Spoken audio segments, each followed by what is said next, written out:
శాంతం కావాలి. ఒక బంధువులా కాపాడుతుంది అది. సంతోషం ఎక్కడుంటుందో అక్కడే స్వర్గం ఉంటుంది, దుఃఖం ఎక్కడుంటుందో అక్కడే నరకం ఉంటుంది. కాబట్టి మానవుని యొక్క నిజమైన గుణం కాదు ఈ క్రోధం. తన కోపమే తన శత్రువు అని పెద్దలు అన్నారు. శాంతమే రక్షిస్తుంది. తన శాంతమే తనకు రక్ష దయ చుట్టంబం, తన సంతోషమే స్వర్గం, తన దుఃఖమే నరకం అంటూ తథ్యము సుమతి. పెద్దల మాట. మరి దీని పుట్టుక ఎక్కడి నుంచి వస్తుంది? ఇది పుట్టుకతో తీసుకుందాం. దీన్ని క్రోధం ఎక్కడి నుంచి వస్తుంది? దీనికి ఉత్తరం గీతాచార్య చెప్తాడు.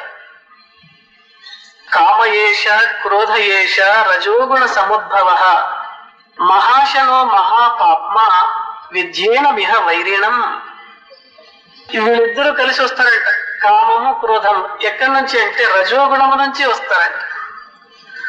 మనిషికి 3 గుణాలు ఉన్నాయి. 1 సత్వగుణం, 2 రజోగుణం, 3 తమో గుణం, 3 ఉన్నాయి. సత్వగుణంతో రాదది, తమో గుణంతో కూడా రాదు. రజోగుణం నుంచి 2 ఉద్భవిస్తాయి, కామము మరియు క్రోధము అని. ఇవి 2 చాలా చెడ్డవి, భయంకరమైనటువంటివి. వీటిని జయిస్తే గాని ఆధ్యాత్మిక మార్గంలో ముందడుగు వేయలేడు సాధకుడు. అందువల్ల సత్వగుణాన్ని తెలుపు వర్ణానికి, రజోగుణాన్ని ఎరుపు వర్ణానికి, తమో గుణాన్ని నలుపు వర్ణానికి వర్ణించారు పెద్దలు. ఒక సందర్భంలో భయంకరంగా పనిచేస్తుంది అని చెప్పాను. తన ఆత్మీయులు, తన దగ్గరి వాళ్ళు, తన సన్నిహితులు అనే విచక్షణ జ్ఞానం లేకుండా తాను ఎంతో ప్రేమించే వ్యక్తులను కూడా నాశనం చేసేదానికి ఈ క్రోధం ఒక్కొక్కప్పుడు పనిచేస్తుంది. దాన్ని అణుచుకున్నవాడే మహాత్ముడు అవుతాడు, దాన్ని విజృంభింప చేసుకున్నవాడు రాక్షసుడు అవుతాడు. వివేకము చేత అర్థం చేసుకొని కోపాన్ని నాశనం చేసుకొని ఆ శాంతాన్ని పెంచుకోవాలి, ప్రేమను పెంచుకోవాలి. దీనికి ఒక చిన్న ఉదాహరణ చెప్పి ఉపన్యాసం ముగించేస్తాను. ఒక రాజు వేటకు పోతాడు, చాలా అలసిపోతాడు. ఒక పర్ణ కుటీరానికి పోతాడు. ఇక్కడ ఒక ఋషి ఉంటాడు, ఆతిథ్యం ఇస్తాడు. చాలా సంతోషపడతాడు రాజు. అలసట తీరిన తర్వాత, స్వామి నేను ఇంకా నా రాజధానికి బయలుదేరుతున్నాను. సరే నాయన పోయేదా, మంచిది జరిగిపోయాడు. స్వామి నా బంధువులకు, నాకు, నా ప్రజలకు మీరేమైనా సందేశం ఇస్తారా? ఈ సందేశాన్ని నేను వినిపిస్తాను. ఋషి ఆలోచన చేస్తాడు. రాజా, ఒక్క మాటలో చెప్తాను, నిదానమే ప్రధానం, క్రోధం మానకు. ఇంతే చెప్తాడు. నిదానం ప్రధానం, క్రోధం మానకు. సరే స్వామి అని చెప్పి దాన్ని ఒక చిన్న ఆకు మీద రాసుకుంటాడు, తాటాకి మీద రాసుకుంటాడు. నిదానం ప్రధానం, క్రోధం మానుకో. వరలో పెట్టుకుంటాడు. గురువు మీద వచ్చేస్తాడు. చాలా ఆలస్యంగా వచ్చి చేరుకుంటాడు. రాత్రి 12 గంటలు అయింటుంది. ఇంకా తన పడగదికి వస్తాడు, పండుకుందామని చెప్పి. అక్కడ వచ్చి చూస్తాడు,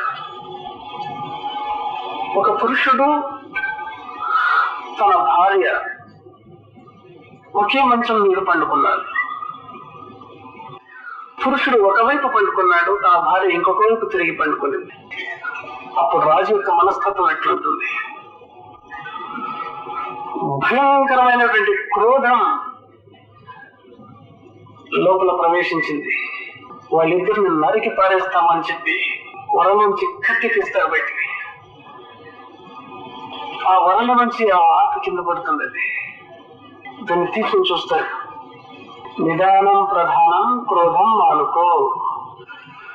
పిడికిలు బిగించాడు కత్తితో. ఇంకా రెండేట్లు వేస్తే అక్కడొకటి ఇక్కడొకటి పడితే క్లీనరే. ఆ దెబ్బ రాజు దెబ్బ, మరి ఎవరు దెబ్బ కాదు. దాంట్లో ప్రవేశించి భయంకరమైన రాక్షసుడు ప్రవేశించినాడు. మానవుడు కాదు, క్రోధం అనే రాక్షసుడు ఉన్నాడు లోపల. 2 దెబ్బలతో క్లీనరే. అయితే వివేకం ఉంది, ఆ ఋషి యొక్క సందేశం ఉంది, చూశాడు. ఆహా, నిదానం ప్రధానం, క్రోధం మానుకో. కత్తిని అట్లే వరలో పెట్టుకున్నాడు. ఇద్దరిని లేపాడు. అక్కడ రాజును చూస్తున్నారు, ఇద్దరు గడగడలాడిపోతున్నారు. ఏం జరిగింది చెప్పు అని చెప్పి ప్రశ్నిస్తాడు. కోపం దిగమింగిలాడు. అంతకు ముందు జరిగిన సంఘటన. రాజు అడవికి వెళ్ళిపోయాడు. ఆ మంచాన్ని అలంకారం చేయాలని రాజుగారు వస్తారు, ఇంకా విశ్రమిస్తారు అని చెప్పి అలంకారం చేస్తున్నాడు సేవకుడు. బాగా అలంకారం చేశాడు. చేస్తూ చేస్తూ ఒక ఆలోచన మనసులో వస్తుంది. ఆహా, రాజు జీవితం ధన్యమైనటువంటిది. ఇంత మెత్తగా ఉన్నటువంటి పరుపు మీద పండుకున్నాడు రాజు. ఎన్నో సంవత్సరాల నుంచి అలంకారం చేస్తున్నాను. ఇంకా రాజు వేటకపోయినాడు, వచ్చేది ఉంచేపోతుందేమో, నేను కొంచెం అట్లా పండుకొని చూస్తే ఎంత బాగుంటుందో ఏమో. చూస్తాడు, బయట తలుపు జరుపుకొని చూస్తాడు, ఎవరు రాలేదు. జస్ట్ అట్లా పండుకుందాం కొంచెం సేపు అని చెప్పి ఆ మెత్తగా ఉండే పరుపు మీద మెత్తగా వచ్చి పండుకుంటాడు. మెత్తగా నిద్ర వచ్చేస్తుంది. అట్లా ఒరిగి పండుకునేసినాడు. ఆ రీతిగా ఉంటుంది మంచం, ఆ పరుపు. చాలా మంది చేపల మీద నిద్ర రాదు, అలవాటు ఉంటుంది అది. ఇందులో బాగా ఆ ఫోన్ బెడ్స్ మీద పండుకుంటారు. అక్కడ పండుకుంటే జంప్ చేయాలి. అది అటు జంప్ చేస్తే అట్లా వాళ్ళు జంప్ చేయాలి. హాయిగా పండుకొని ఉంటారు. శిష్యులు చెప్తున్నాను, చేప మీద ప్రాక్టీస్ చేయండి, చాలా ఆనందంగా ఉంటుంది. ఎక్కడ టూర్ పైన ఒక పజీతి నాకు ఇట్లు పొరుగుతుంటారు, రాత్రి నిద్ర రాదు. అలవాటు. ఎప్పుడు ఏంది, ఎప్పుడు చేప మీదో, ఈత చేప మీదో, దేని మీద, నీళ్ళ మీద పండుకొని సేవకుడు పోయి అంత బ్రహ్మాండం మెత్తగా ఉండే పడవ మీద పండుకుంటే కేవలం ఉంటుందా? అట్లా కన్ను తీసుకుని వేసినాడు. ఎవరు రాలేదు. ఇంకా రాత్రి 10 గంటల దాకా రాణి ఎదురు చూసింది, ఎవరు రాలేదు. రాజు రాలేదు. సరే, ఎక్కడైనా నిలబడిపోయినారు ఏమో, ఉదయం వస్తారో ఏమో, దీనిపై పండుకోవాలి, ఇంకేం చేయాలని చెప్పి ఆమె తన దగ్గరికి వచ్చింది. అప్పుడు ఈ మాదిరిగా లైట్లు చిన్నగా దీపం అంటిస్తుంది. చిన్నగా దీపం అంటిస్తే చూస్తే ఒక మనిషి వచ్చి ఊరికి పండుకున్నాడు. దూరం నుంచి చూసింది. అయ్యో, ఎట్లొచ్చినారేమో, రాజుగారు వచ్చి పండుకొనేసినారు, ఇంకా అంతగా వేటకు పోయి అలసిపోయి వచ్చినారు, నేను ఎందుకు నిద్ర లేపల్లా పాపం, ఎందుకు డిస్టర్బ్ చేయండి అని చెప్పి ఈ పక్క వచ్చి ఊరికి పండుకొనింది పాపం. అంతే జరిగింది కదా. ఏ పాపమో తెలియదు. ఇద్దరు అమాయకులు ఈ విషయంలో గడగడలాడుతున్నారు. రాజుకు ఈ విషయం తెలిసి ఆ తాటాకులు కన్ను కట్టుకుంటాడు. 2 ప్రాణాలు నిలబెట్టింది అది. అదే లేకుండా పోయింటే ఆ ఆవేశంలో, ఆ క్రోధంలో సర్వనాశనం అయిపోతుంది. ఎంతో ప్రీతిగా ప్రేమించే వ్యక్తులను కూడా చేతులారా నాశనం చేసుకుంటుంది. కాబట్టి క్రోధం చాలా భయంకరమైంది.